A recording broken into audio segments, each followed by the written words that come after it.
to The Cure for Boredom, the podcast that makes you wonder, wait, is silence the better option? But the podcast that asks, what if two guys spoke for an hour but never said anything? And now two guys who teamed up to fight boredom and somehow only made it stronger. Here are your hosts, Jim and Steve. We're back. We're back. It feels like we've been gone forever. For the studio audience? For the audience, it was a week. For us, much longer. I tried to quickly brush myself out so I look presentable. Presentable. Yeah, that's all we can both look. That's all we can really hope for is both of us presentable is about as far as we can get. Nobody pays attention. I've got my alerts are on, so in case car chase happens. I hear you. That's good. We're ready. Yes. You know, the last couple shows, man, we've been money. Car chases have been coming through. Car chases abound. they paid off. Although I don't even want to put the breaking news in there. I'll just jump right into it. Yeah, please. The F1 minute. It's going to be a little bit longer in a minute. Okay, F1, couple of minutes. So where we left you off last time with our F1 season, yes. We had Max Verstappen winning in Las Vegas. Running away with it. Still in the second or third position.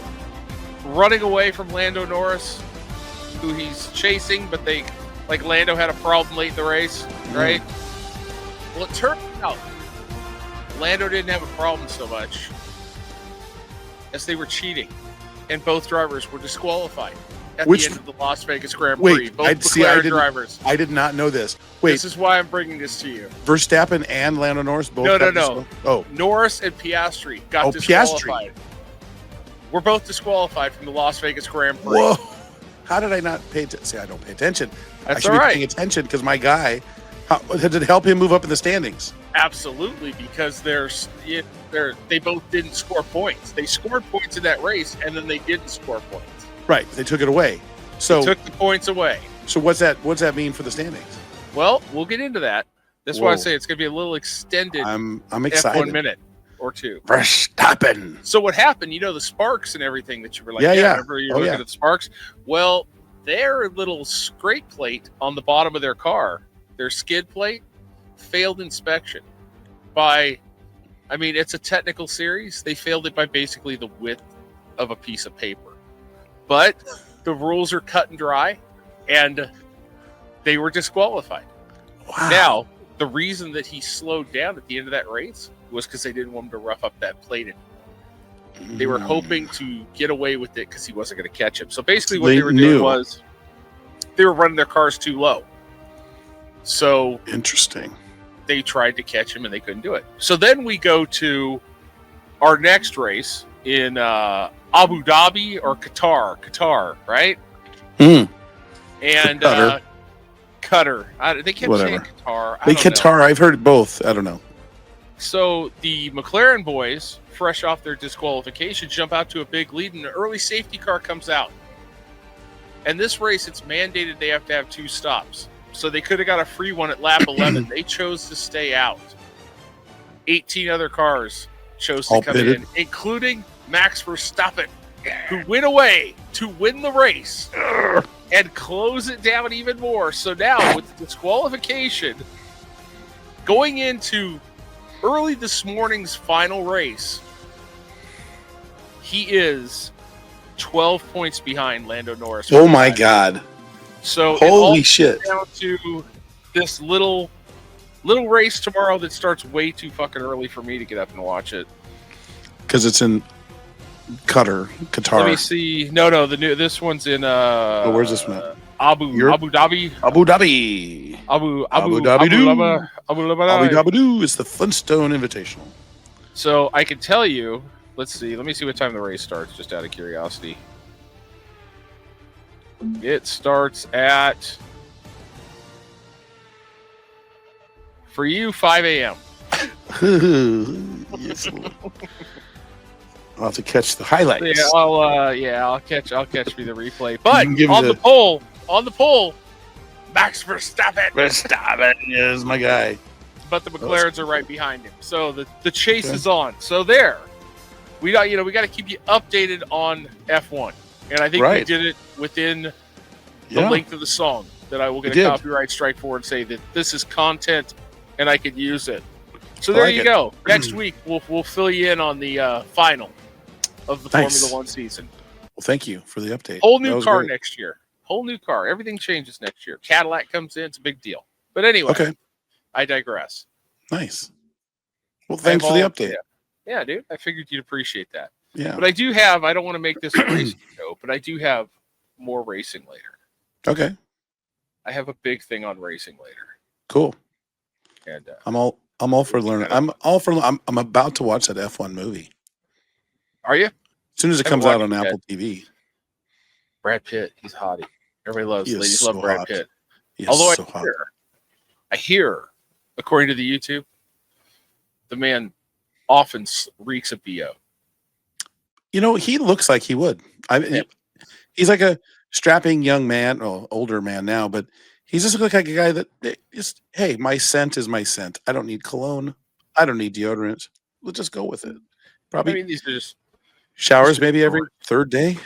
Yeah. It's rumors. I don't know. Oh, well, just to refresh. Well, here, I have music. I have music for this too. Oh, we have more music. Who's got the swag that'll put us on top? We're sending emails far and wide from every team to every guy. Will they answer? Will they play? Will they send free stuff our way?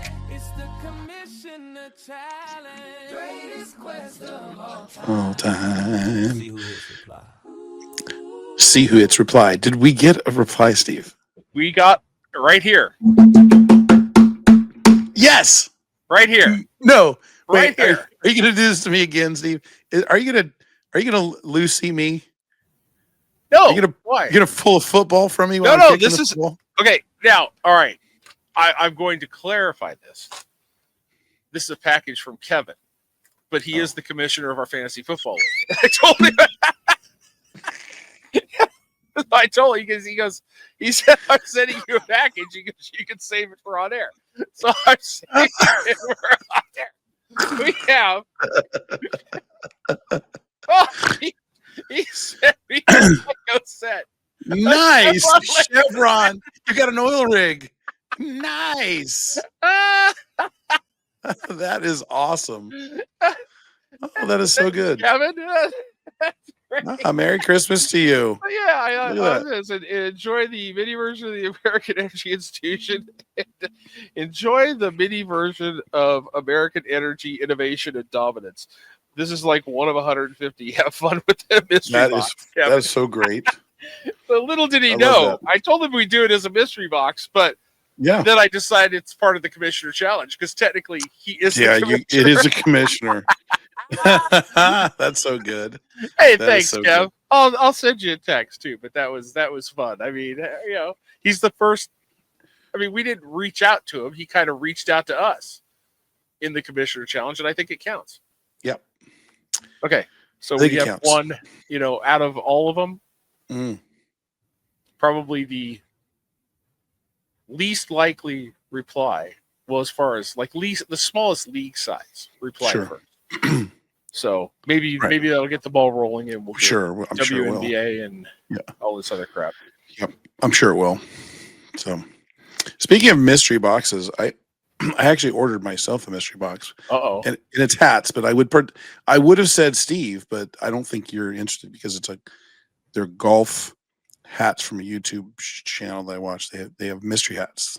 So, so. I've been keeping my eye out. For me. I got nothing. I got nothing coming for our hats. Well, speaking of hats, you like my hat today? I like the Jetsons hat. I have New Era Jetsons hat. Yeah, I decided I was gonna go. I got to start trolling through some Angels hats. That's a classic. Jackie. An old classic. Oh yeah, the Jackie Robinson. Nice. Jackie Robinson. Yeah. I've got a handful of hats. I've got a couple still that I have a couple left that are fairly new, and then I've got a couple. Yeah, I got I got the mystery hat box coming. That's 3.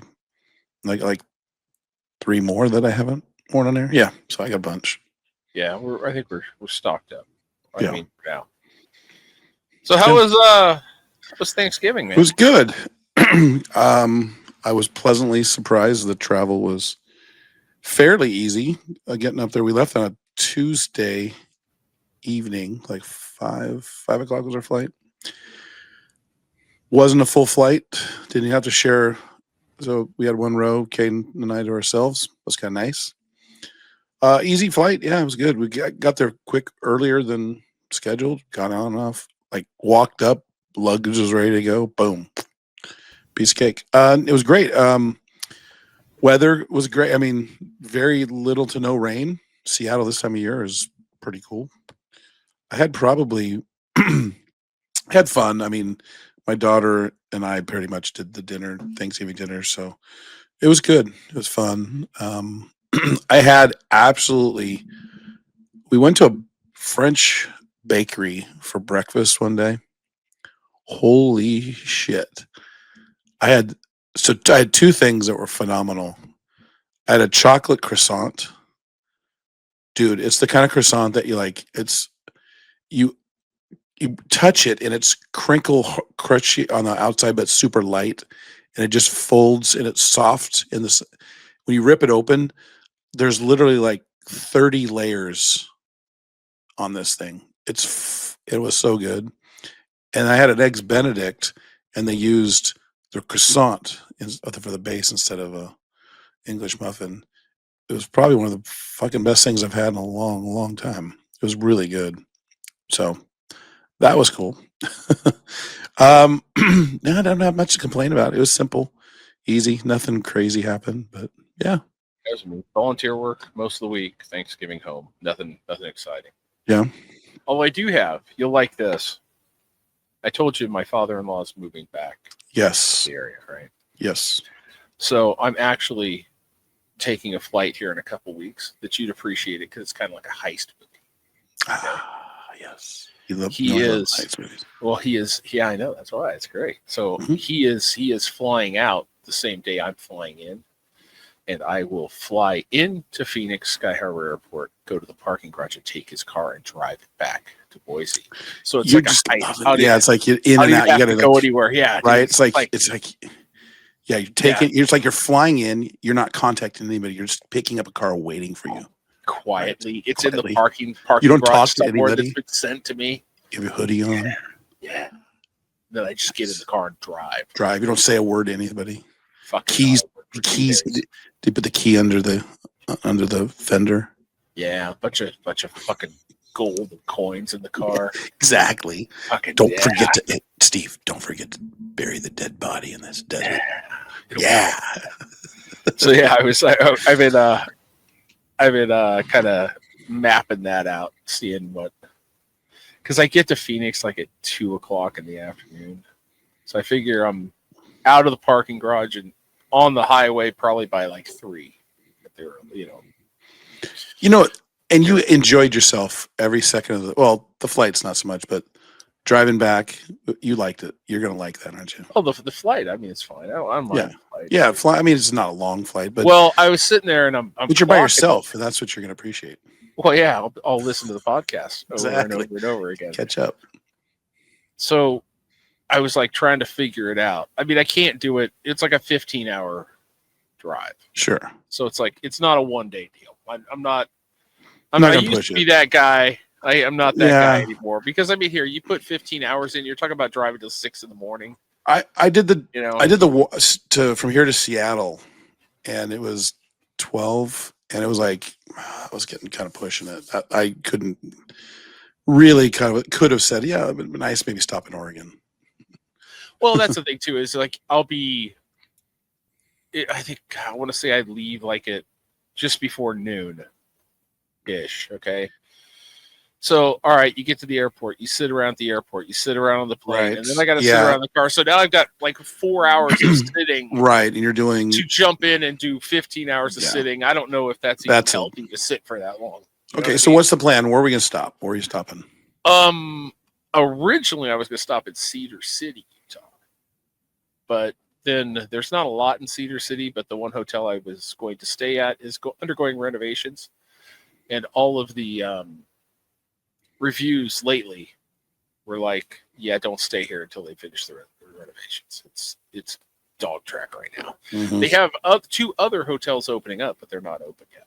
So I chose St. George, Utah. St. George, got it. So it's about 45 minutes away from Cedar City on the south side. So it increases my next day drive, pushes it out to about 9 hours. So okay, from St. George, about 4 to Salt Lake City, and then it's about 5 to here. Yeah, I would. When you're doing if you're trying to go more than 12 hours in a day, that's tough. Well, and I didn't want to stay in Vegas, so I'm basically going to drive through Vegas. Right. We'll see how that goes. You could have made a true heist movie to stay in Vegas. Dude. You blow it up. So yeah, no, it'll be an interesting couple days. So maybe we can do the recording from St. George, Utah, because it'll be on a Saturday night. That would be. There we go. Remote. Another road trip show. Road trip show. I like it. Yeah, that'd be good. Or not. So we, this is taped for broadcast, and this will be released on the 8th of December. The Ocho. We probably this is probably not the time to talk about it, but like planning out our last few weeks before Christmas shows and all that stuff. Festivus show. I know you wanted the Festivus show. I think we both could have plenty of thing to air the grievances. I've already making lists of them. Adding to it. I have one that's just going to be, it's my constant, All right. I won't spoil it because it's one I always complain about. No, that's I'm looking forward. Remind me again how it's air the grievances. What's the other things? Feats of strength. Oh, feats of strength. Feats of strength. Feats of strength. And what is it? What is Festivus? Shit, let's look it up. All I know is watching Frank Costanza just yell. Oh, Festivus Miracles. Festivus Miracles. Keep your eyes open for a Festivus miracle. Festivus for the rest of us. That's it. Got it. So I mean, yeah, we'll have that show, and then I don't know. We'll sort it out. I ain't worried about it. Hey, by the way. Yeah. Did you happen to see the video that came out of the Buffalo Bulls wide receiver, not Bills, Bulls, college football, Victor Snow? I don't. When this was it last weekend? It came out recently. I might have missed this. I'm gonna show it to you. It's kind of a hacky. I love that they call themselves video. I love that they call themselves the Buffalo Bulls, though. So, this is the guy that you will see on the documentary or suspended from college football here shortly. So, with space makes the catch, and you're not going to catch this guy, but he stepped out of bounds. Snow, when it looked like he was in the clear, because stepped out of bounds at the 22-yard line. So he was definitely caught text messaging a bookie. Yeah, dude, he ran straight out. Snow with space makes the catch, and you're not going to catch this guy, but he stepped out of bounds. Snow. All right, what's the story? When Tell me this. It looked like he was in the clear. It hasn't come out yet. Stepped out of bounds. This was fairly recent. Dude, it's not like, again, I've seen receivers not know where they're at, and they run, and they take that first step when they turn. They maybe, oh shit, they went out of bounds. He ran 10 yards almost, and then just veered left. I turned the sound down on this one, but if you think, he's gone. He's gone. Like, it wasn't like he was on. He's tightrope. He's on the edge. Even the guy, that guy, he's dude, pissed. Yeah, grab it, touch it, what the hell, dude? Yeah, this is the guy. You're gonna see him It's gotta be. You're gonna see it come out. The weird thing is, it was in the third quarter. They were down by 2 touchdowns. Yeah, but he had already scored. He already had scored twice in that game. That would have been his third touchdown. They were undefeated. That team. That score showed. They did end up scoring on that drive. Mm-hmm. Go ahead, hit the button and cough. We're both a little rough this week, man. A little rough. We're both a little rough this week. Yeah. I know you gotta be quick. I got my cursor over the button. Mm-hmm. I don't know if they won the game, but that video is making the rounds and going, come on, man. Right. Come on, dude. That was odd. At least go down, like trip. Don't just go, and then fall. Come on, dude. You kept on your feet, man. Fuck. So I haven't. And then the other thing is, I saw that. Speaking of gambling, did you see that they limited the amount you can put on prop bets for MLB now? No. Major books, yeah, they put a limit on it because, there's it's so getting much it's getting out of hand. Yeah. It's getting out of hand. I mean, we were talking about pitches. Yeah. First pitch, like, come on. Speaking of watching things, I no movies. Oh, actually, we while we're in Seattle, we went and caught a movie. Nothing we wanted to see. I wanted to see that new Knives Out movie, but it's it's not out. It's like in one theater within like 50 miles. It's on Netflix. It's coming out on Netflix next week. So they put it in limited releases so they can get nominated for Academy Awards. So it's very rare. You're going to find it in theaters right now. Anyways, we went and watched a movie that I was probably never going to go watch, but it was kids want to see it. So it was called Eternity. It's old man. His wife's dying of cancer. He accidentally chokes, dies. He goes to like a purgatory place, like to where he's gonna find out he's gonna spend his afterlife. And he's got 7 days, and then his wife shows up. He was married for 65 years. She comes back. She looks younger. He looks younger. It's played by Miles Teller and Elizabeth Olsen. And then they're waiting also, who's been there for 67 years, was her first husband she married and got killed in the war. And so this dude's there. She's got to decide now who she spends eternity with. Her first husband died after 2 years, or her husband of 65 years. Oh, wow. It's a comedy, and it's kind of funny, and it is anyways, but here or there. Yeah, it's all right. So we watched Stranger Things. I don't know if you're into Stranger Things or not. No, not at all. It's a good show, but the show that and of course I watched a Korean show, and that was good. I won't bore you with any details, but the show you need to watch, if you haven't already and you like your documentaries, the Diddy documentary. Oh, I haven't watched it yet. I need to watch it. Holy shit. Dude, I'm telling you, he is the fucking worst. Yeah. I mean, all the shit he did, and the sexual bullshit and the abuse and all that's a lot. Dude was fucking weird, and he's a trip, dude. He would pull shit on he's like such an egomaniac.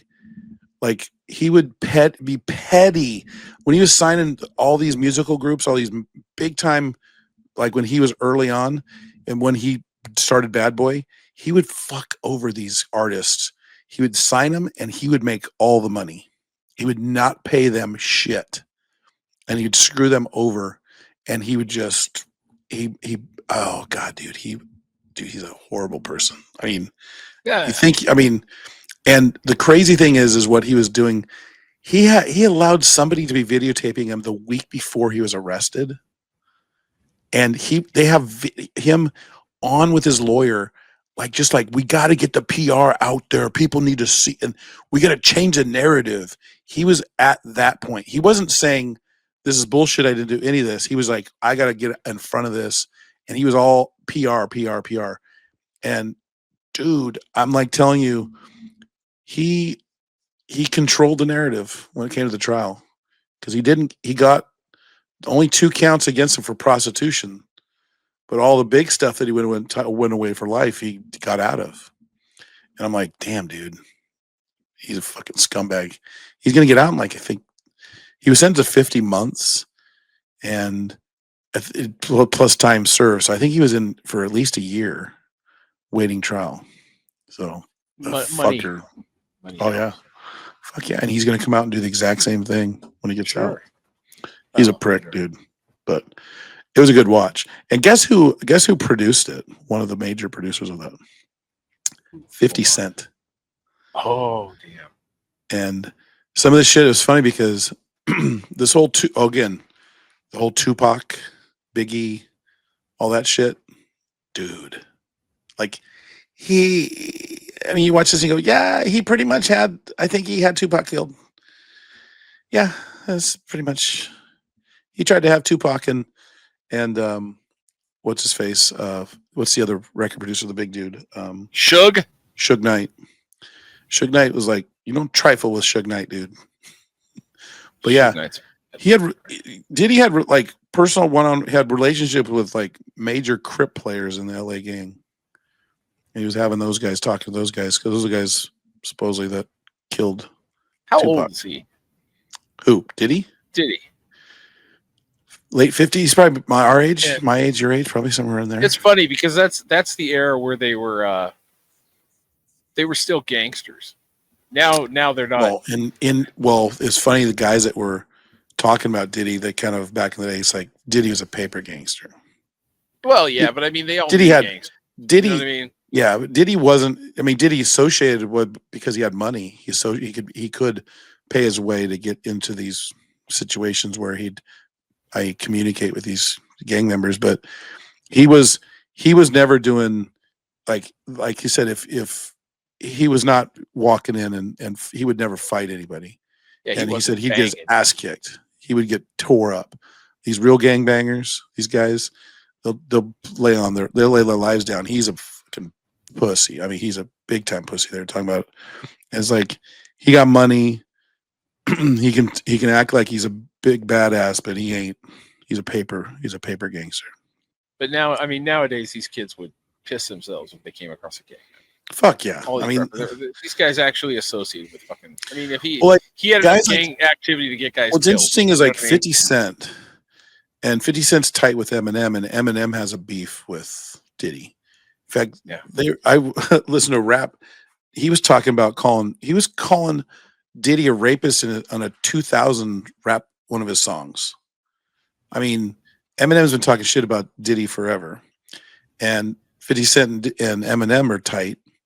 So that's like, I think 50 Cent he doesn't want to let this guy get off without showing who he truly was. And boy, he is a scumbag. Maybe he'll get smoked. I wouldn't, I wouldn't be surprised if they said he gets killed in prison. They show pictures of him in prison. He's got can't dye his hair. He's got complete gray hair. Maybe he'll Epstein himself. You never know. Yeah. The files are coming out any day, right? Any day. Yeah. Uh-huh. I saw they paid $850,000 so far in overtime to redact files to FBI agents. $850,000 in overtime. Yours and my taxpayer at work. Cha-ching. I did finish the Squid Games challenge. There you go. So what'd you think of the end? I'm just gonna say this. Spoiler alert! If you're watching this show, just fast forward a couple minutes here because 3, 2, 1. That was the worst ending to a season of any fucking show I've ever seen. I thought you don't end the red light, green light. It was like so. It's terrible. It was so like they try to make it look like it's build up to something. Like make it a challenge. That was like, I mean, the chick tore her Achilles, and the girl just had to just patiently wait and walk across. I mean, like, and then homeboy said, "I'll give up." You're in the top 4. Yeah, dude, that pissed me off too. What is going on with people? Why would you have left the first day? Like, get to that point, dude. It's like it's $4.5 million, and you're gonna say, "I'm good." It was honestly. Yeah. I can't believe they're casting that show again because that was the fucking dog shittiest show I've ever seen. Yeah, I didn't like there was not a single likable person. And although early on the first few like competitions were good. I like that the one when they all had to do they were tied in 5 and they had to go around the circle and each one had to do a certain thing. Yeah. The jacks and then the bouncing like the thing. That was good and that was like tense. There were some really tense competitions. And the one that was also kind of like a mind fuck was the one when they were on that. They were going up the stair thing and then they were rolling the dice. Shoots and ladder game. That was kind of intense. But the last game, you're right, that was the worst anticlimactic finish to any game. They showed the little girl, and me and my kid were watching it, and she goes, "Oh my god, they're going to end with red light, green light." I said, "No, there's no fucking way. That'd be the dumbest thing they could do is end with red light, green light." And sure as shit, I'm like, "Are you fucking kidding me?" First of all, I'm the poker god. I know, right? That guy. Mm-hmm. By the way, I googled him. He did win the money, but he's not a poker player. He is Phoenix's luxury real estate guy. He won luxury real, and then it all came together. Yeah, that's what that guy is. He's a fucking real estate agent. So just buys in and got lucky one time. The only thing it made me do though was it made me I rewatched Squid Game. So there was a bonus in that. And you know what I found funny that all the bad people, well, not all the bad, but all the VIPs, I hate them. They're all white English speaking. They're all white. I don't know what. And they're like terrible actors. Well, I did. In the first season, it was so bad. But I did see this deal though. Because I was looking at that.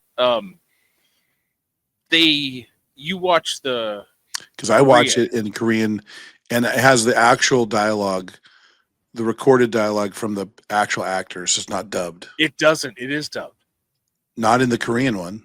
That's what they said. They said that the guy the guy who tried to bring the guy back in the thing. Yeah, he said all his shit got dubbed. He goes, I don't understand it. He's like, it was the wildest thing. He goes, because that was one of the complaints. It sounded terrible. The first season, it felt like was worse. If you watch the English dubs, it's the same. It's actually your voice. No, it's really them. Oh, in English, it's really them. In the English dub, they let it go. Why would? But in the Korean, they dubbed the English into the deal. I don't understand, and nobody understands why they did it. But the actor who played that guy was like, "Yeah, I have no idea why they left it in one version and dubbed it in another version." Because it sounded like in the first season it was worse in the first season. Like God, I don't know if they did it in subsequent seasons because that guy wasn't in. Are you talking about that guy? Yeah. Yeah, that was the first season, I think, because he wasn't in the he like I think he kill him. Yeah, he was unconscious. I don't know what happened, but anyway, spoiler for Squid Game. But I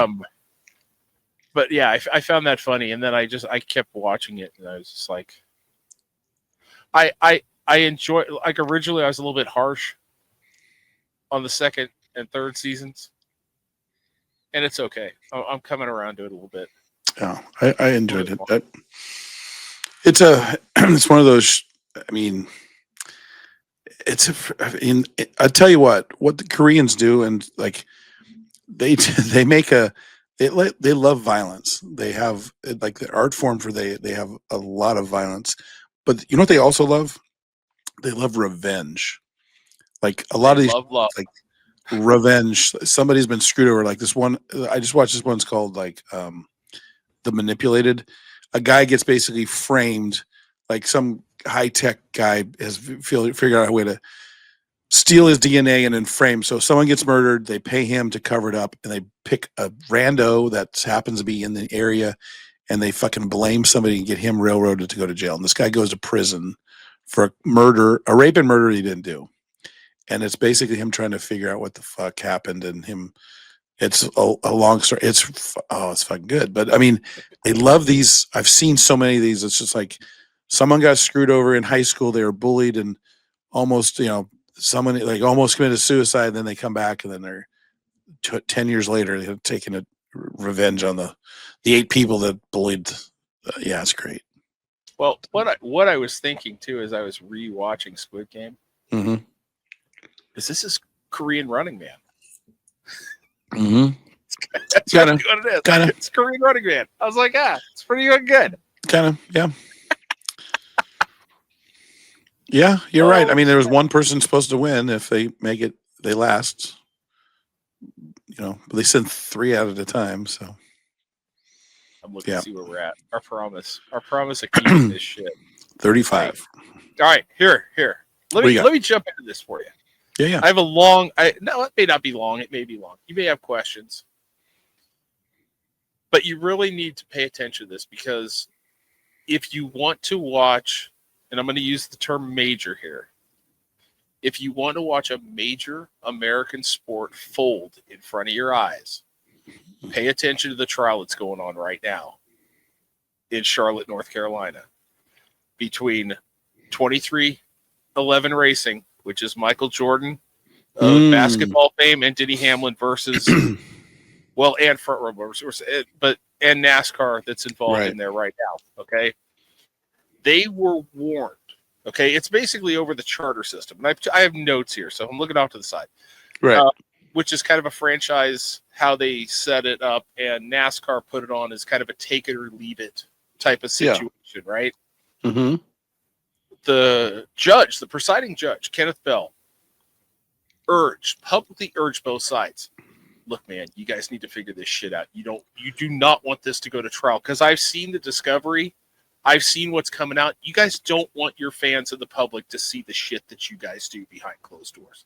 I beg you, fucking settle this. Said, nope.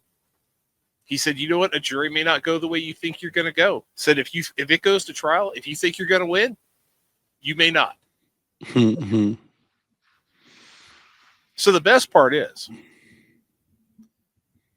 all of the text messages and emails and shit have all become public.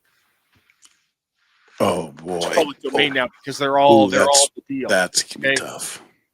So about like the charters and stuff like that, they basically told them, you know what? Here's how we're going to screw these guys in their internal emails. Here's how we're going to fuck these teams. But they also went after Richard Childress, famed car owner who owned the famous number 3 Dale Earnhardt, won 7 championships, right? Sure. In the emails, the text chains, they called him an idiot, a dinosaur, a malcontent, and an ass clown. Also said he needs to be taken out back and flogged, and he's a stupid redneck who owes his entire fortune to NASCAR. This is the president of NASCAR saying this about one of their owners. An old school owner that fans are big in love with Richard Childress because he had Dale. Right. Okay. Just humiliating this fucking guy. And it's all coming out. The fans are outside the courtroom going, NASCAR fans deserve better. You killed the sport. They dismissed a juror in this trial because they asked him if he watched NASCAR, and he said, well, I used to, and then the executive screwed the sport up. And he was dismissed. Okay? Wow. So, here's the deal. On the first and second day, it just started this week. It costs about $20 million per season, and 2311 paid some $46.2 million for 3 charters. Okay. One of the owners, another owner, testified that it was a take it or leave it proposal. And it was insulting, and they felt pressured to take it. And he's lost $9 million every year. Some of the finances for NASCAR have come out. Like, they charge the teams over the course of the season $120,000 a year for internet access on pit road. Wow. Jesus Christ. I mean, it's unbelievable. So day 5, Jordan took the stand, which is great. It was funny because I was looking on my phone. I was in ESPN and I had a picture of him, and I was going to read the article. It was right before we started, and it said the NASCAR trial. What's the implications with about to happen? So I'm curious. There's on TikTok every day. There's guys doing in-depth stories about recapping the day's trial and what it means and any stuff that comes out. They're basically NASCAR's absolute arrogance is actually going to ruin their own sport. They're going to kill their own sport. There was some of the text messages and stuff that came out. Tony Stewart started a thing called SRX Racing, which was like, there used to be a series called iRock where they would bring guys from I remember that. F1, I remember that. Right? They'd all race cars that were all set up for the same car they would race on simple track. So what SRX did was the same type of thing. They had like 8-10 cars, and they would bring people in and race around these tracks that didn't get used in NASCAR. You know, that they just had shut them off the schedule or whatever. And Stewart would go out and race, and Ray Everham, who used to be a crew chief, would race. They got Bill Elliott to race, retired drivers and stuff like that. And what they were going to do was they were going to have Bill Elliott race against his kid. And they were like, oh, fuck, that's awesome. So NASCAR originally was like, yeah, go ahead. We don't care. And then they started to get some ratings. They were running on Thursday nights. There were no competition. Okay. Right. But then they started to put it in to the tracks and said, look, you can't hold an SRX race if we hold a race here. So they would go to the tracks that SRX revived and put NASCAR races there. Interesting. They're an absolute monopoly, and they're squeezing their owners and making all the money. So basically you have guys running NASCAR that are businessmen. Of course, here we go again. That are corporate guys that don't understand the sport, and they are flat out getting exposed. And it is a really bad look. And it is honestly, the trial could not have started at a worse time of year, because there ain't shit going on. Right.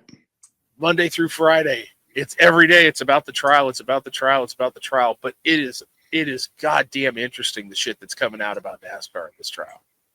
And the fact that Jordan is basically $40 million out of pocket in this lawsuit, which, I mean, to you and me, holy shit, that's a lot. For him, it's nothing. Yeah. For him, it's a principle thing. I mean, I think one of Jordan's quotes, he basically said something like, I can't golf all the time. Right. Yeah. Right. You know? So I'm just going to hip you to that. And I kept it fairly short, but it's goddamn. No, it's going to be interesting. Yeah. Can you imagine? I mean, any commissioner coming out and saying anything like that about, I mean, could you imagine if that was the NFL? Talking about owners like that? Oh my God. He'd be so fired faster. Wow.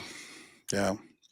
You had Joe Gibbs' daughter-in-law go to court the other day, and basically Joe Gibbs, Coach Joe, begged him not to do this and how it was a terrible idea. And basically they told him, oh, you got to take it or leave it.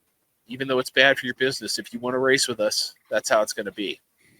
So they're literally trying to choke these guys off. And not letting, you know, some of the guys, it got so bad, someone wanted to start their own racing league, which is, you know what? But the problem is, and here's part of the monopoly talk, they don't have anywhere to race because NASCAR owns all the tracks. And if they go, hey, we want to hold this event here, they go, no, sorry, we're booked. Yeah. Yeah, that's tough. That's tough. But it's, if you're not paying attention, pay attention. Because, I mean, it gives you something to do every day, but just get, the shit that is coming out is just mind-blowing. That they are, I mean, it's unbelievable that something that makes that much money and generates that much revenue for so many fucking people, they're willing to implode it. Yeah. Yeah. I mean, I don't understand it. I don't understand it. But yeah. So yeah, there's my NASCAR piece. Pay attention, guys. You'll hear this on Monday, maybe. Join in. Get on the TikTok bandwagon. Watch some of the shit that's out there. It's fucking great. I mean, how do you call a guy an ass clown? And then you have to walk around. Yeah, right? No, you're right. He called him a cuck. Talking about him sucking up to Donald Trump. They called him a cuck. And now they have to do business together in the garage together. Talk about an awkward fucking working situation. That is too good.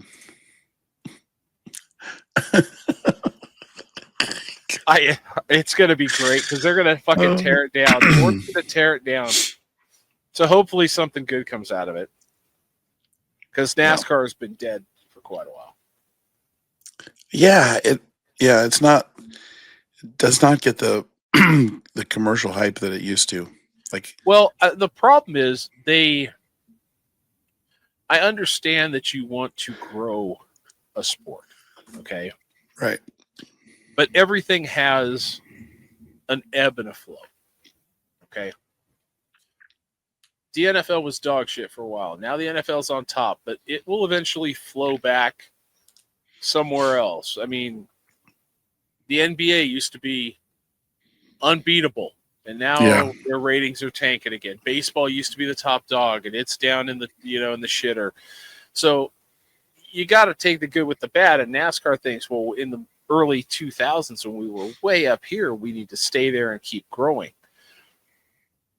And they went about it by going, well, we don't care about the people that have been watching us for 10, 15 years that have made us what we are today. We're going after influencers and fucking, it was like that F1 race. I don't know if you saw the pictures of a fucking Beyonce on the pit road. Yeah, Beyonce and Jay-Z. Yeah. And it was like, what the fuck are they doing at it? It was just an excuse for her to wear a car seat out there, but they went after the wrong people, and then they fucked with the car. And that's usually the problem when you have a racing series is you fuck with the car and you make the racing bad. And it's hard to get the shit back in the horse once you've done that. And I mean, part of the deal that they were talking about was because NASCAR's run this monopoly is, as far as car owners, they're not allowed to repair parts anymore. They just have to send everything back and buy new ones every week. And it all goes through a NASCAR company. So NASCAR makes the money making the parts they send to the teams. And it's just a fucking scam. But yeah, no, they ruined it. I hope they do better, because there's a lot of interesting characters throughout NASCAR. There isn't so much anymore. There's a lot of kids.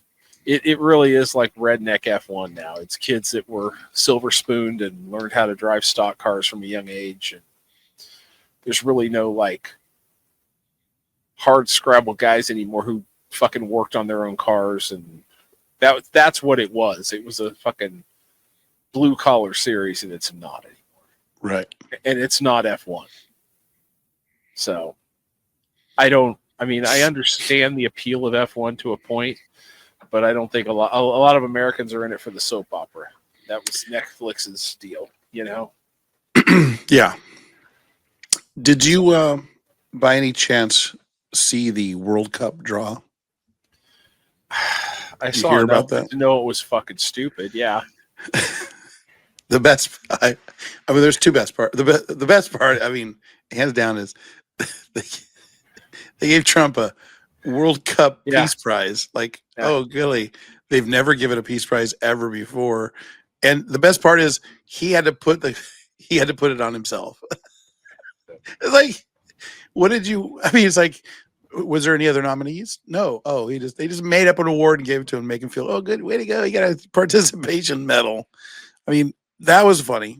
But the second best part is they have these little balls, like these ping pong balls. They have to twist them apart. They pull out the name of the countries, and first one up's Tom Brady. I mean, they had a who's who up there: Tom Brady, Shaquille O'Neal, Wayne Gretzky, some Aaron Judge, and who was the other one? Maybe Thierry Henry, I think the French soccer player. Yeah. Anyway, so they get the Group A, and it's Tom Brady. First of all, they let the Canadian Prime Minister, Mexican President, and Trump up there, and they pulled the ball. They pulled each country out, so it's fixed. It's like they're in each group. They're already basically guaranteed to be in the first position of host countries. Always host countries are right. There's 3 host countries this year, so all 3 are in. So then they go.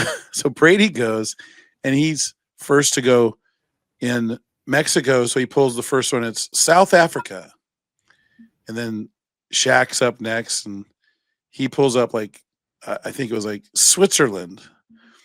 and then they go to. They eventually get to Gretzky,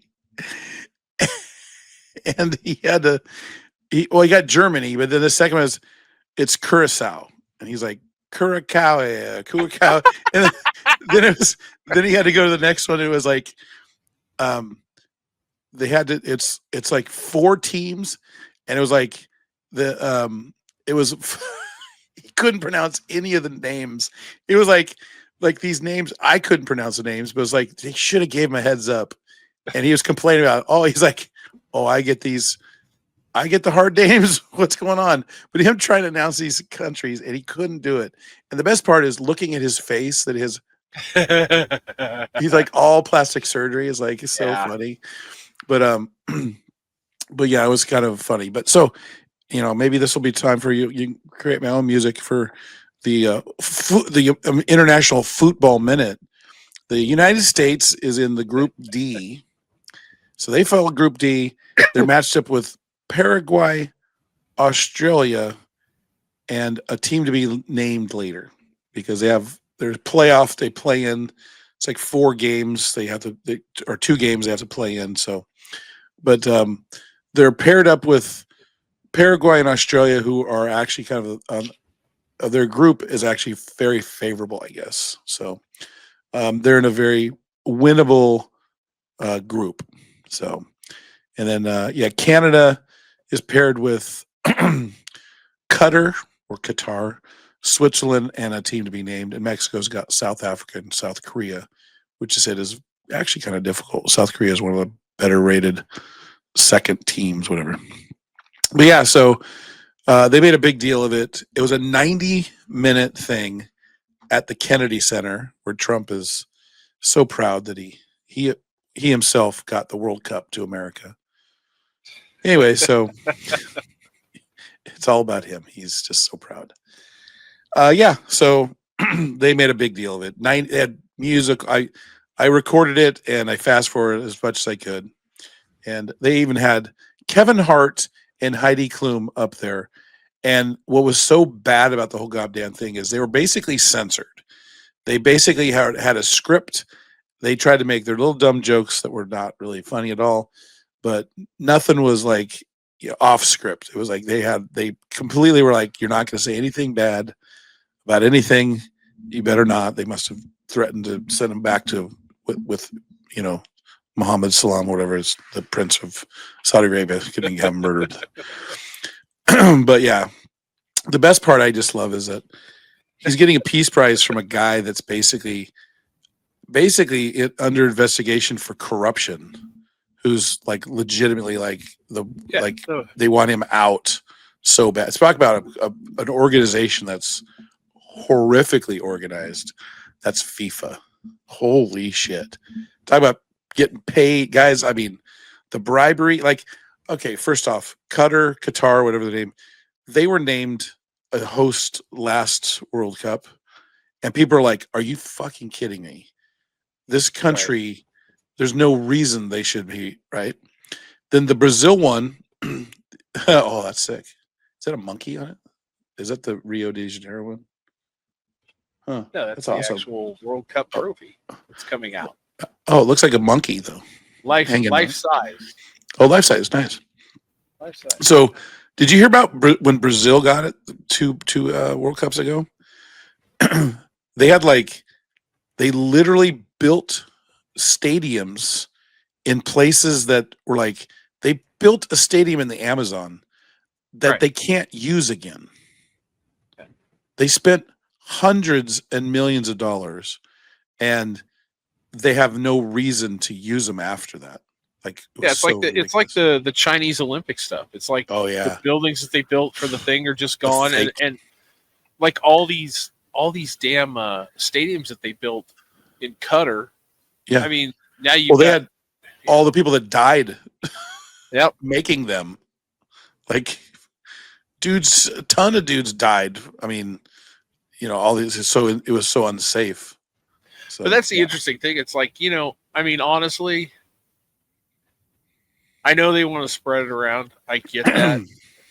But, I mean, America, and Europe are probably the only two countries that actually could host that shit every fucking year, because I mean we have all these stupid fucking stadiums around the, you know. Right. I mean, United States is set up. We've got, I mean, football stadiums that are converting into, and you know, I watched a video today about all the stadiums that are playing. They're playing at, you know, Giant Stadium in New York or New Jersey. They're playing in Philly Stadium. They're playing in Miami. They're playing in Kansas City. They're playing in SoFi in LA. They're playing at Levi's in San Francisco or Santa Clara. And every single one of these stadiums, they're not keeping the name of it, like Levi's Stadium. They're not calling it Levi's during the World Cup. They have to count they can't. It's weird. I'm like, so like Giant, it's going to be, you can't even call it's Giant Stadium by whatever. No, it's New York, New Jersey Stadium, Miami Stadium, Kansas City State. It's like so weird, right? But they're spent. So a lot of these, to have the soccer, FIFA has requirements for the fields. They have to have natural grass. So all the turf places like SoFi, all the ones indoor, Cowboy Stadium, they got to bring in natural grass. Some of are converting to this hybrid grass. I think I talked about this hybrid grass for it's some fake, but it's real, but they can use that, I guess. Some are doing that and it's a permanent change. Some are doing like temporary. They're bringing in grass and growing it just for the World Cup, and then that's it.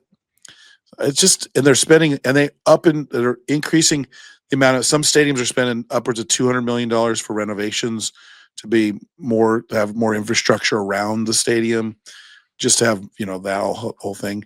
And then some are like newer, don't have to have as much, but they're still spending a lot of money for just the World Cup. And I don't know. And you're right, but I think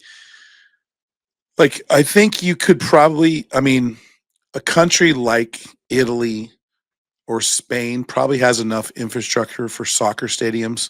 Like England could host the World Cup because they have enough. Now, the key thing is with World Cup is when you have those stadiums, like Mexico Stadium seats like 85,000 people, right? Right. So they want these big venues. They don't want the cozy little $30,000 seat stadiums.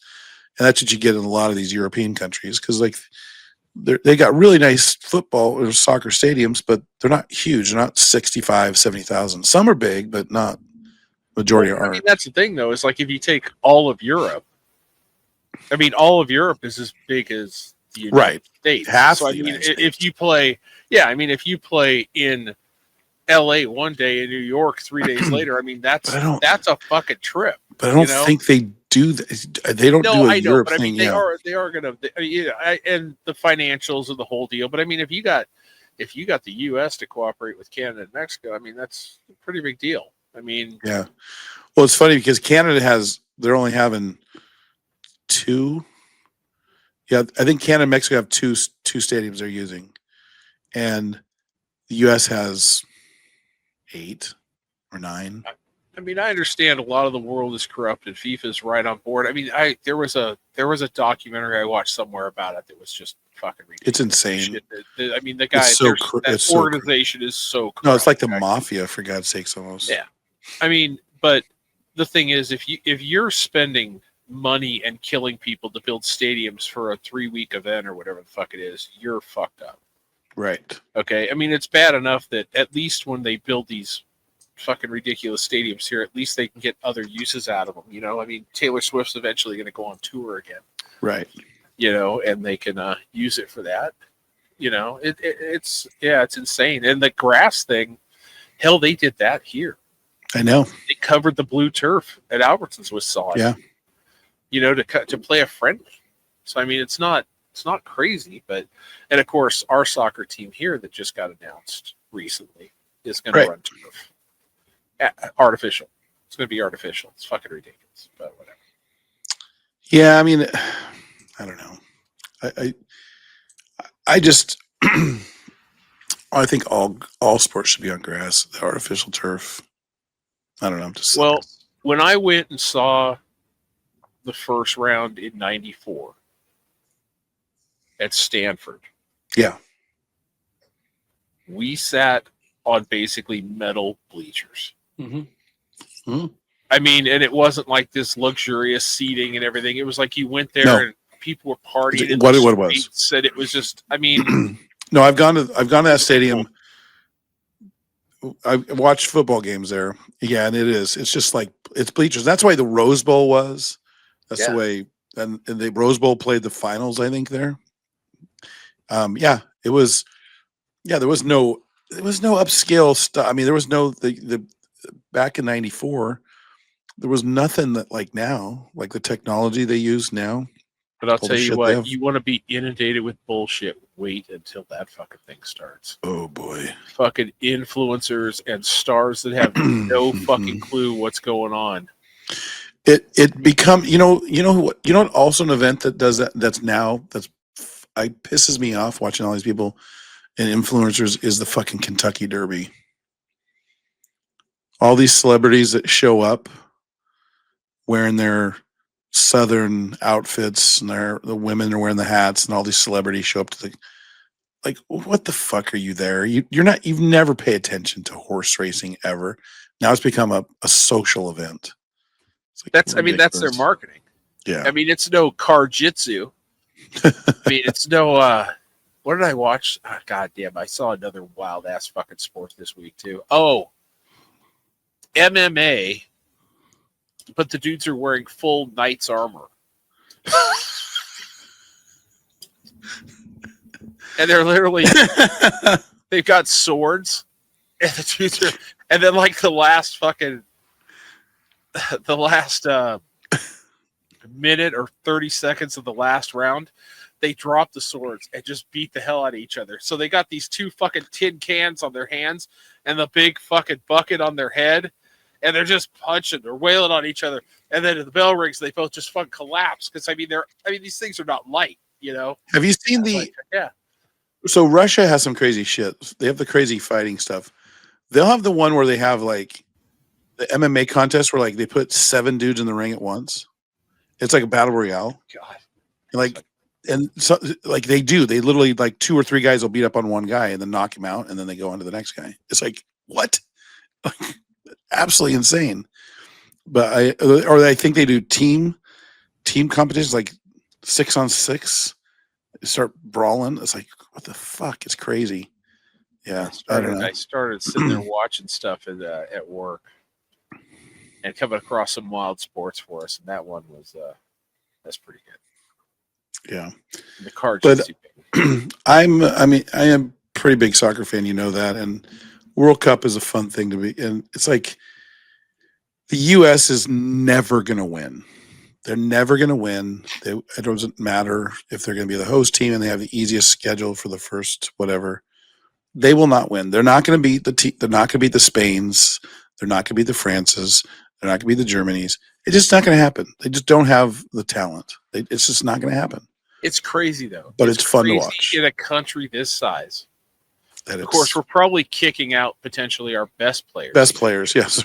I mean, we're probably running those guys out of town because they're. But I mean, what's the population of Germany? Well, they're eating the cats, Steve. They're eating the dogs. That's why we can't have them here. Absolutely. Mm-hmm. I mean, what is? Yeah. But they're never gonna. They're never gonna. What would you guess? What's that? What's the guess? The population of Germany. Population of Germany. I'm gonna say. It's more than I thought, but I'll say 60 million. Close. Well, I mean, relative. 83 and a half million. Okay. Yeah, it's a good size. Yeah, it's a good size. So what's the population of California? Well, I'd have to say California is probably about 20 million. No. 15 million. I'll go 20. What is it? 23 million. I'm sticking with it. 23. Are you looking it up? 39 million. 39. Wow. 39 million. Okay, so basically about 50% of Germany's population just resides in California. Mm-hmm. I mean, I would guess we're probably we got to be 240 million people here, so we got to be like 3 or 4 times their size, right?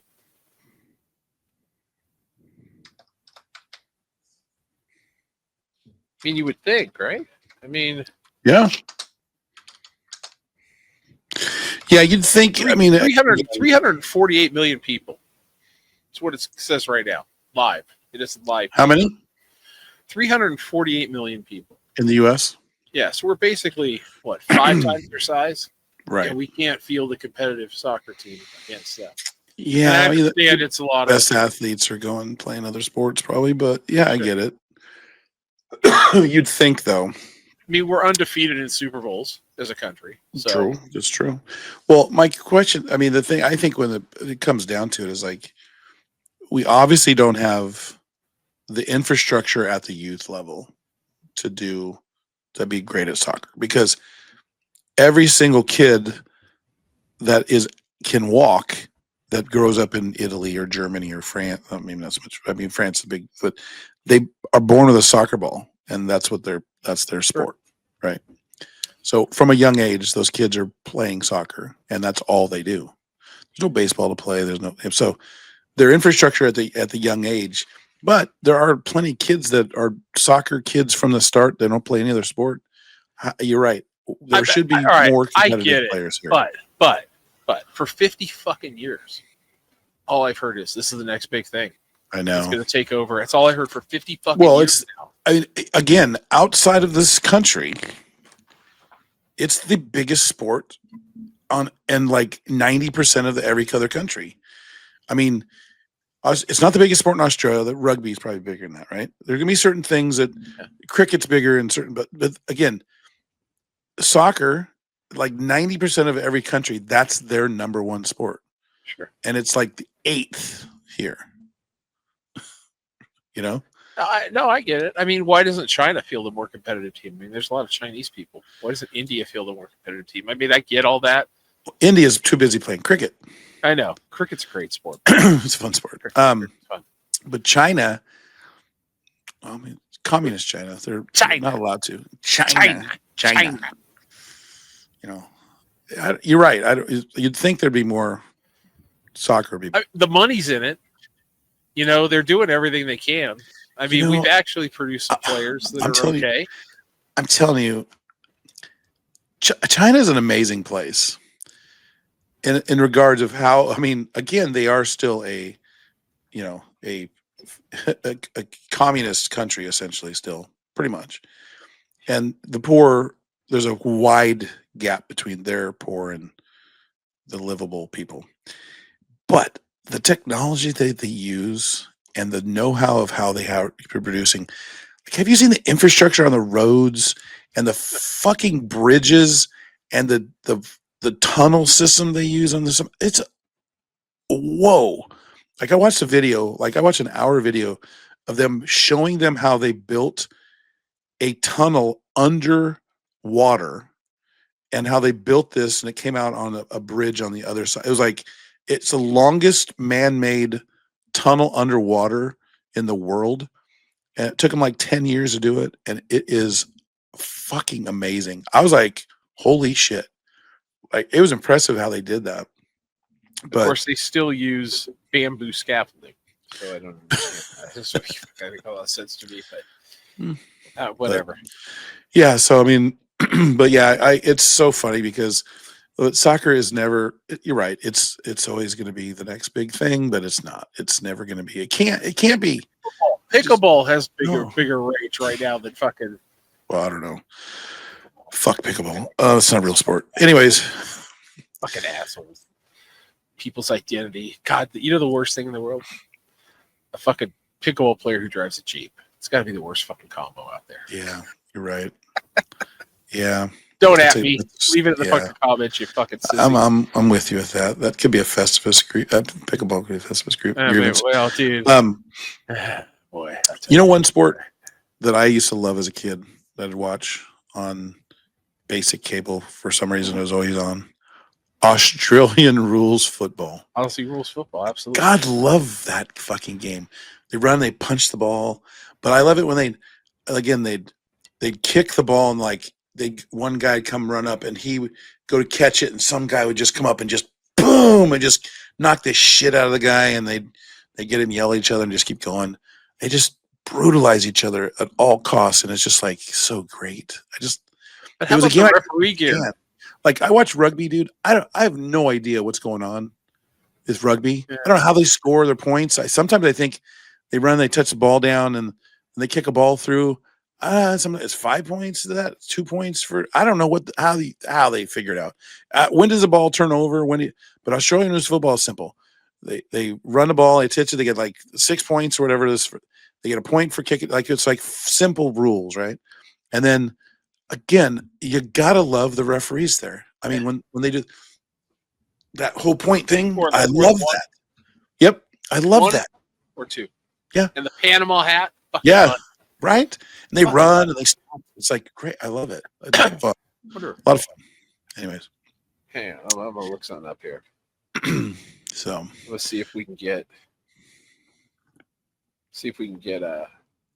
ref hats. So should I changed.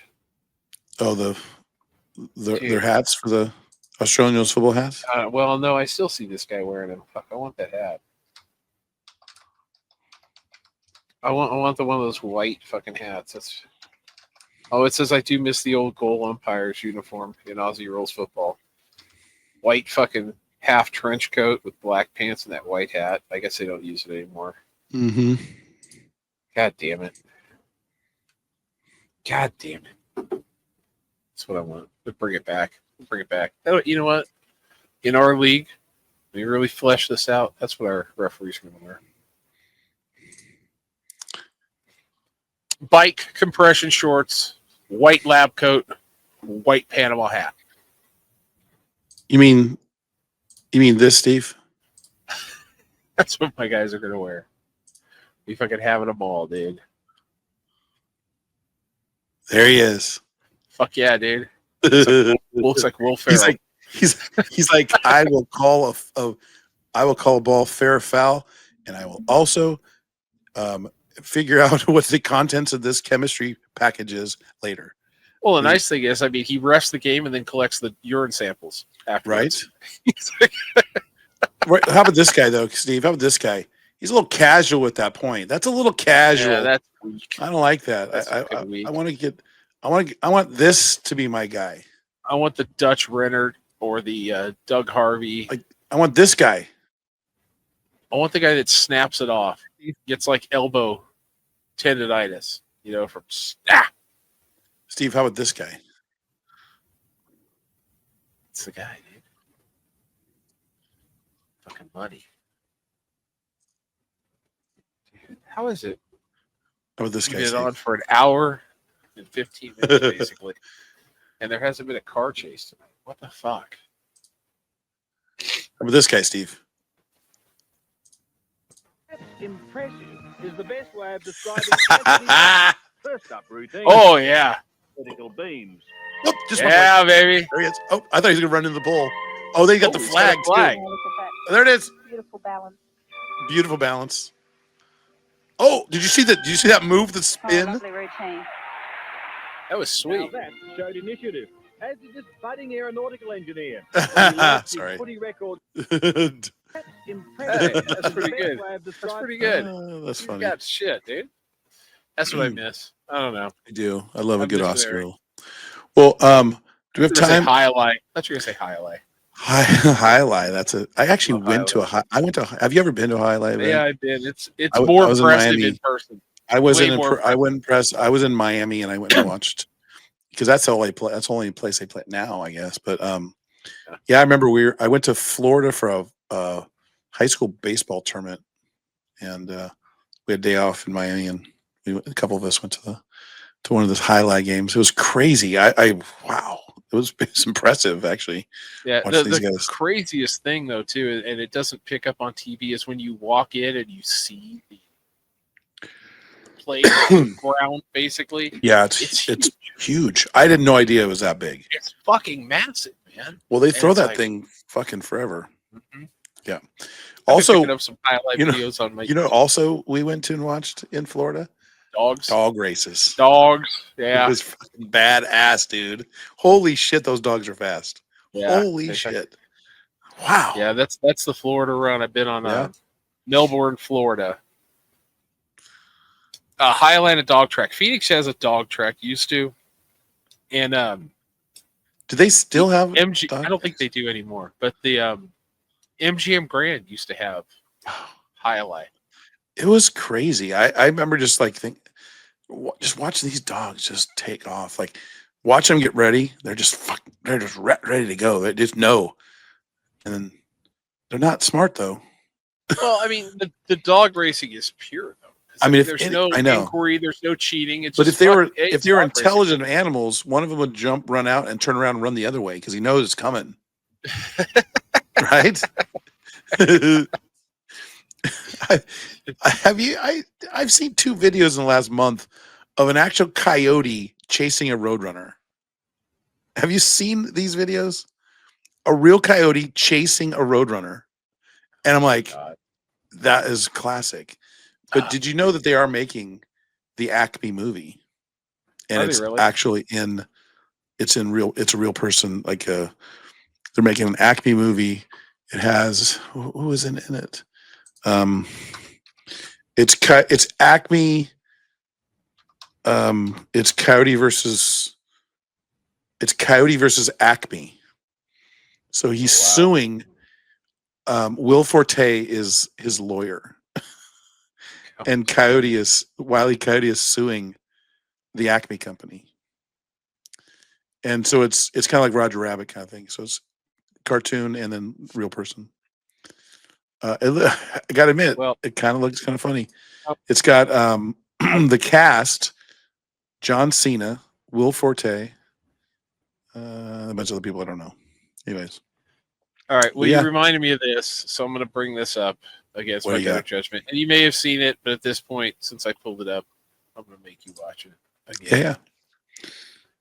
The story this week from the Virginia liquor store. Did you see this? No.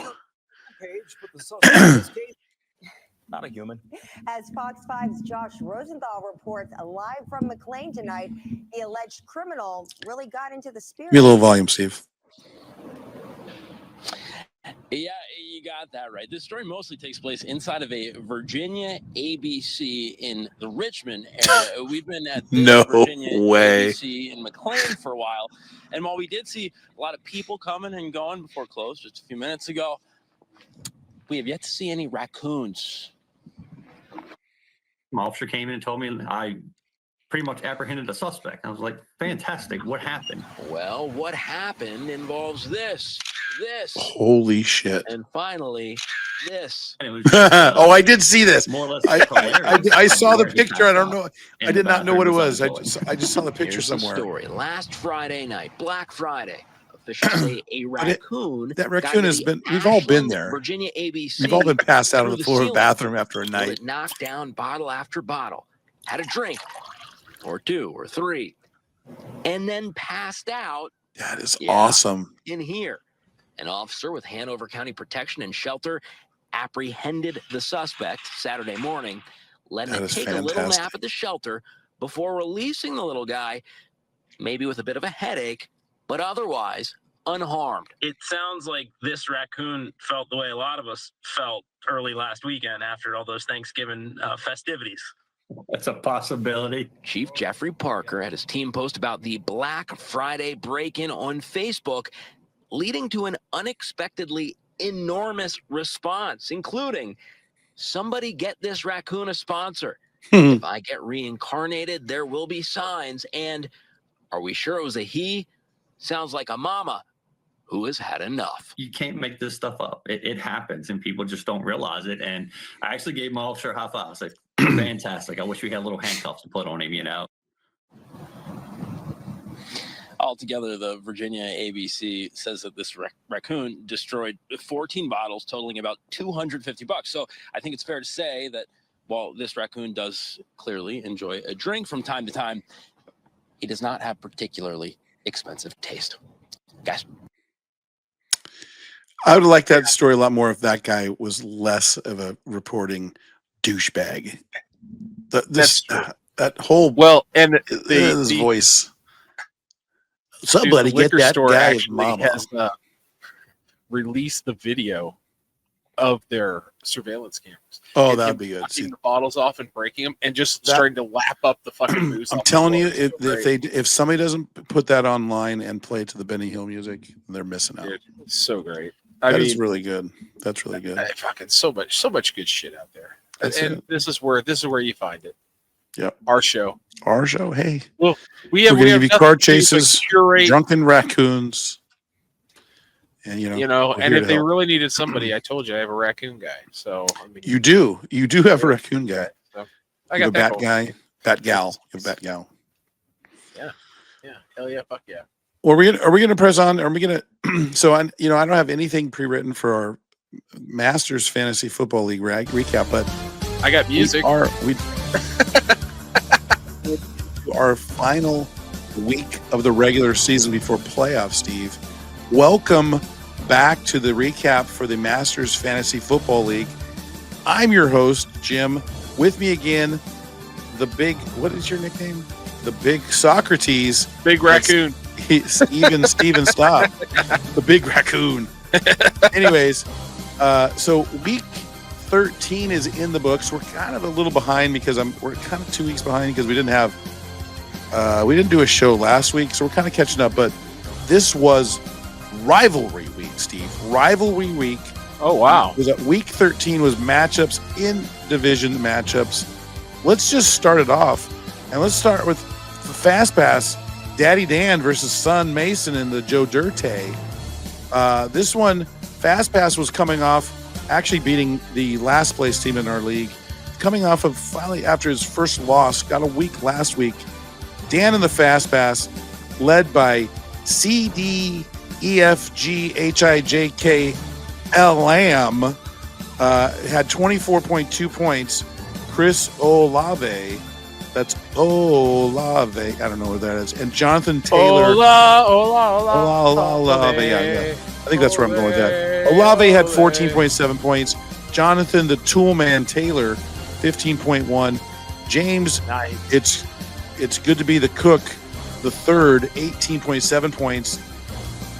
They go on to defeat the Joe Dirte, 126.04 to 113.50. Pretty weak outing for most of Jalen Hurts. So good, only 17.3 points. DeAndre Swift. I got nothing for him. He had 20.8 to lead the Joe Dirtes. Joe Dirte falls to 7-6. Is still in the hunt for a final playoff spot with after this coming week's week 14 games. On to the next matchup of week 13. Rivalry continues. It was Mike Vick's Dog Pound taking on the Glock Purdy. And you had Joey and the Glock Purdy's, Cole in the Dog Pound. This week, Glock Purdy is going to take the win, 98.14 to 74.32. Jared, turn your head in Goff with 20.64 points. Also, Devontae Adams' family got 21.8.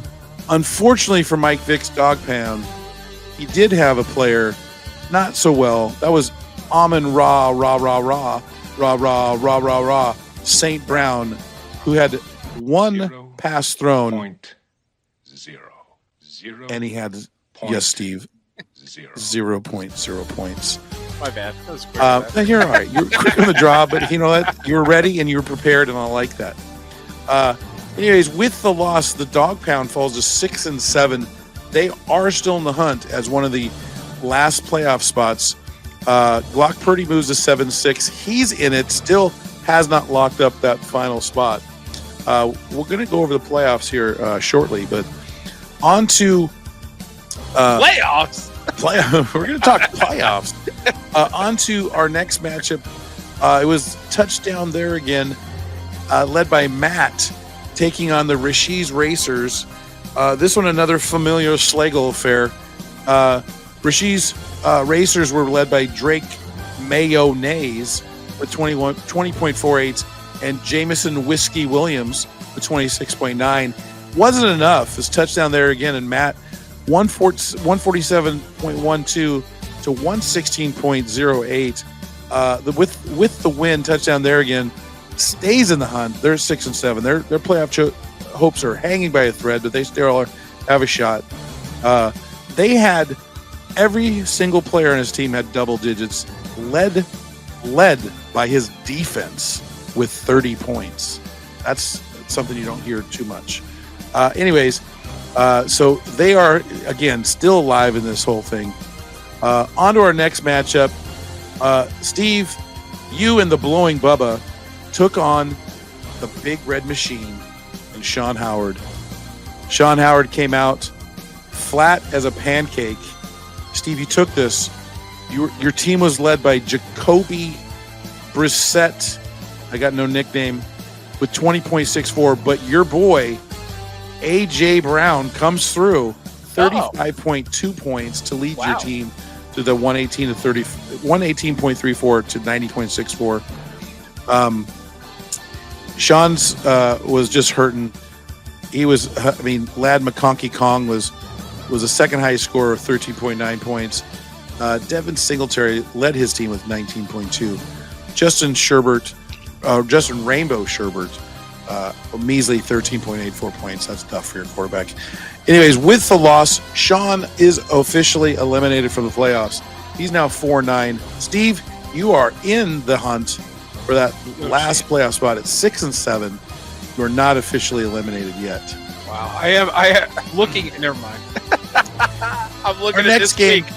Another father-son showdown, and again, I don't think I've said it more. It seems like every time a father kicks their son's ass, again, Carson Passers and Kevin Kamish Kev wins going away 113.36 to 91.64.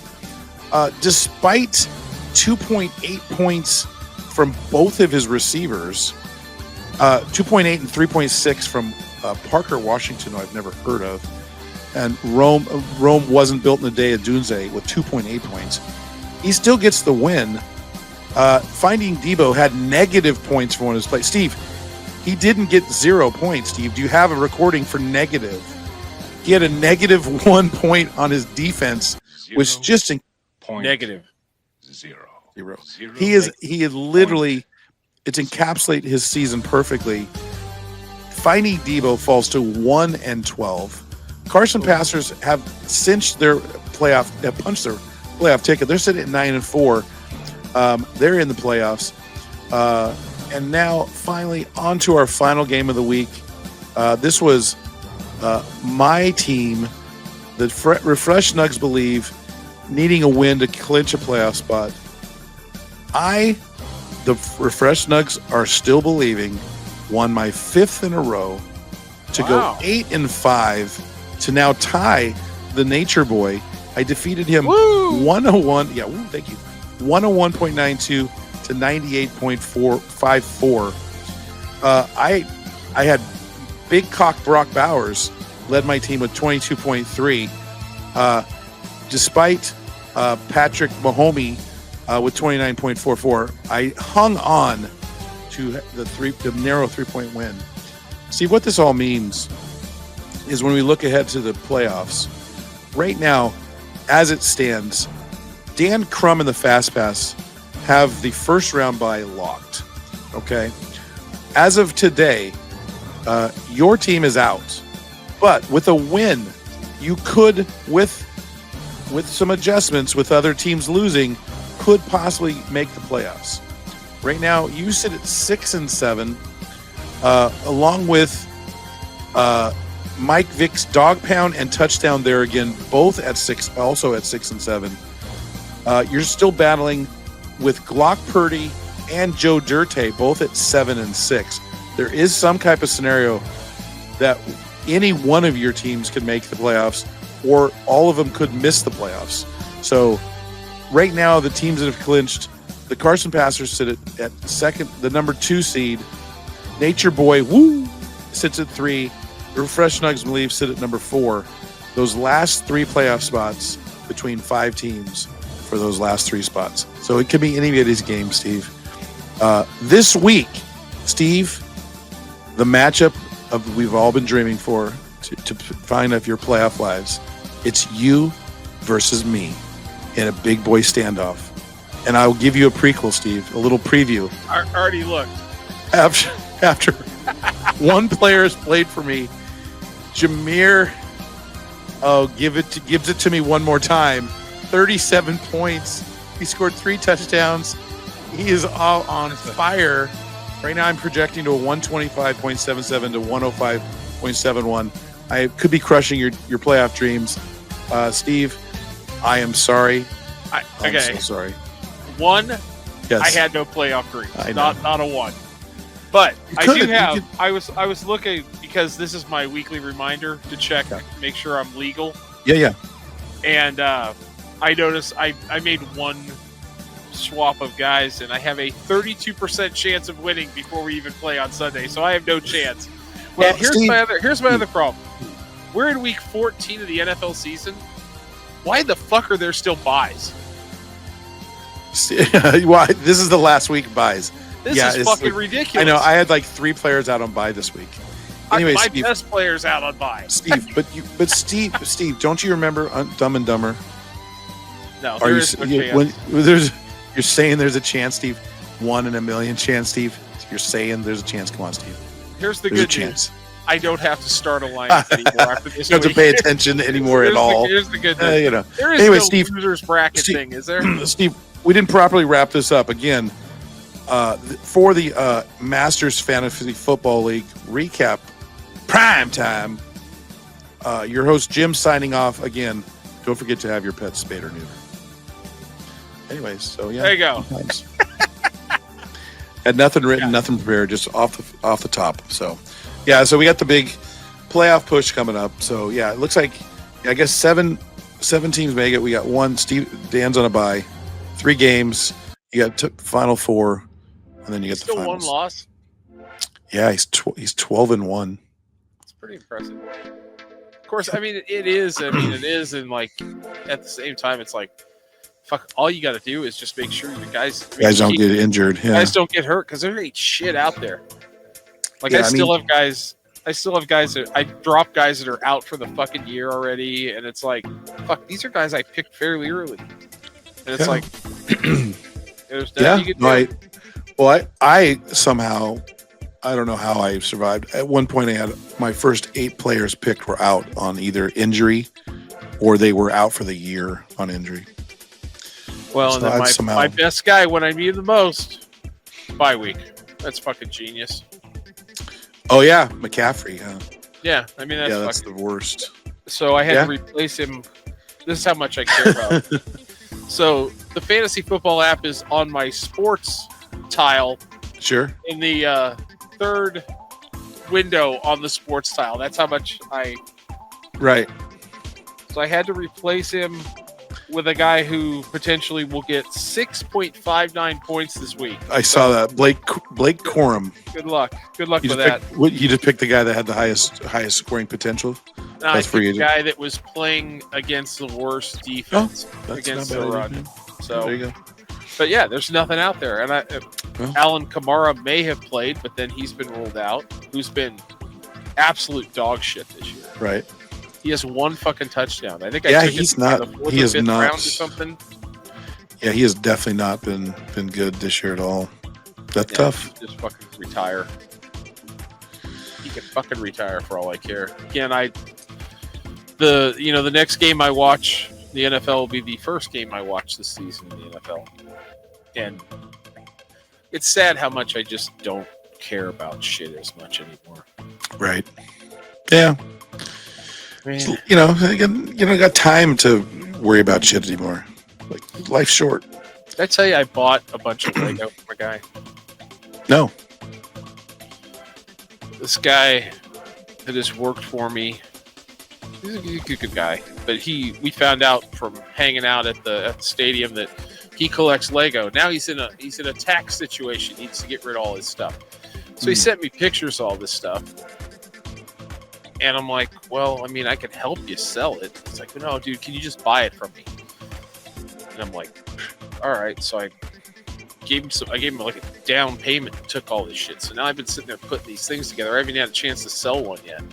Like how much of my it? money out. I mean, how much of it is in there? I gave him $500, and I'll give him more eventually if I can sell this stuff. But he's fucking missing some pieces and stuff like that. And it's stuff I got to track down, and the amount of work and time that I'm putting in. I'm up till 3:00 in the morning sorting this shit out every night, just so I can put it up for sale.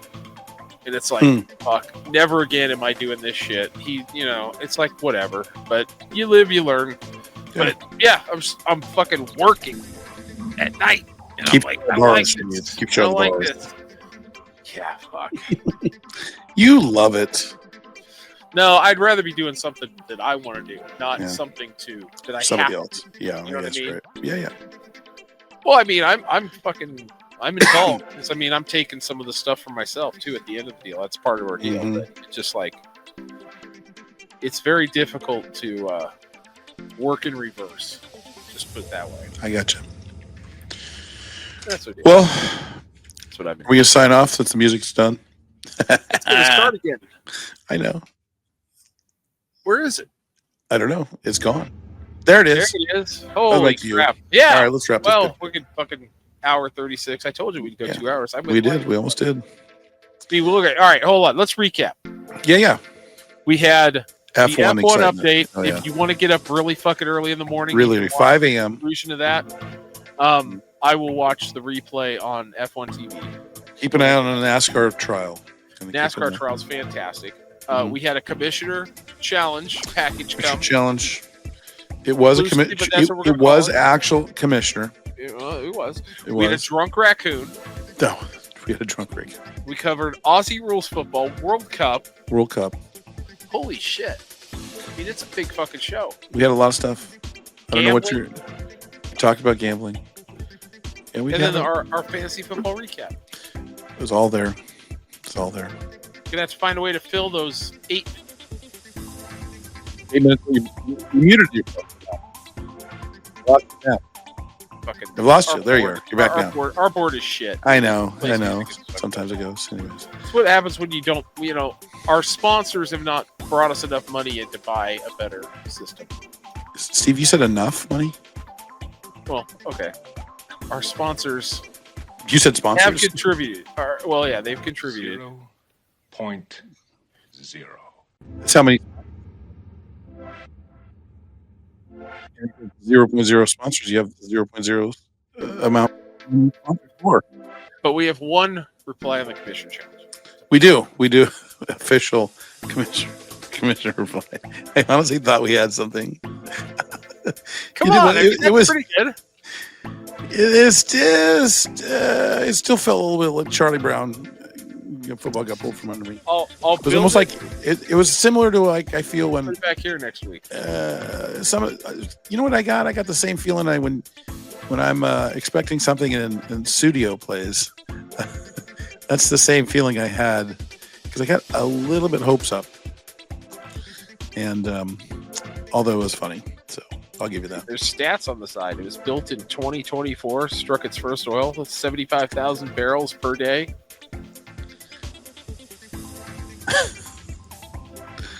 Got a little stats. All right, let's wrap this up. All right.